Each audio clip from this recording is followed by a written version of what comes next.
What's up 12s and welcome back to the channel. I wish I had better news, but Sunday was a rough one for our Seattle Seahawks. They went down to SoFi Stadium and fought hard but ultimately fell to the Rams in a nail-biter, 21-19. It was a game that came down to the absolute final play, and unfortunately, it just didn't bounce our way. The final score hurts, but what hurts even more is the potential cost of this game. We didn't just lose on the scoreboard, we took some significant hits to our roster. Let's break down the game first before we get to the injuries. It was a back-and-forth defensive battle for most of the afternoon. Neither offense could really get into a consistent rhythm. We saw some flashes, some big plays here and there. But both defenses were playing tough, getting pressure and forcing mistakes. The Rams managed to put just enough points on the board to stay ahead, and our offense was left trying to play catch-up. Late in the fourth quarter, it felt like the momentum was finally swinging our way. We were driving down the field, and Kenneth Walker III punched it in for a one-yard touchdown. The stadium was electric, and for a moment, it felt like we were about to steal this one on the road. The score was 21-19, and the defense needed one more stop to give our offense a chance to win it. But on that very same touchdown play, the one that gave us so much hope, we suffered a massive blow. Rookie guard Grey Zabel, our first-round pick this year, went down with a knee injury. He was in a lot of pain, and the trainers had to come out onto the field. He did manage to walk off under his own power, but he needed a lot of assistance to get to the sideline.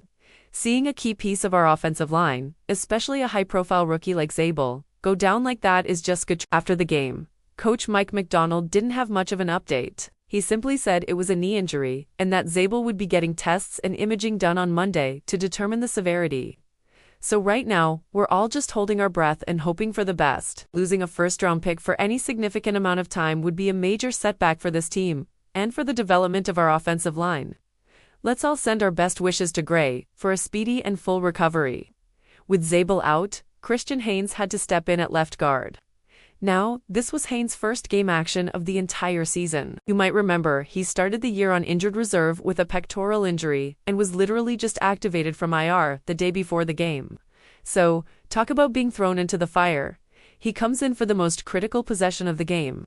And what a possession it was. The defense did its job, got the stop we needed, and gave the ball back to our offense. But we were pinned deep, starting at our own 1-yard line with very little time left on the clock.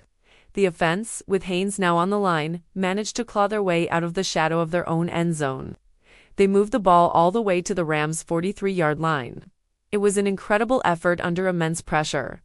This set up a potential game-winning field goal attempt. A 60 that is a massive kick under any circumstances, let alone with the game on the line as time expires. The snap was good, the hold was good, but the kick it just missed. It had the distance but drifted just wide. And just like that, the game was over.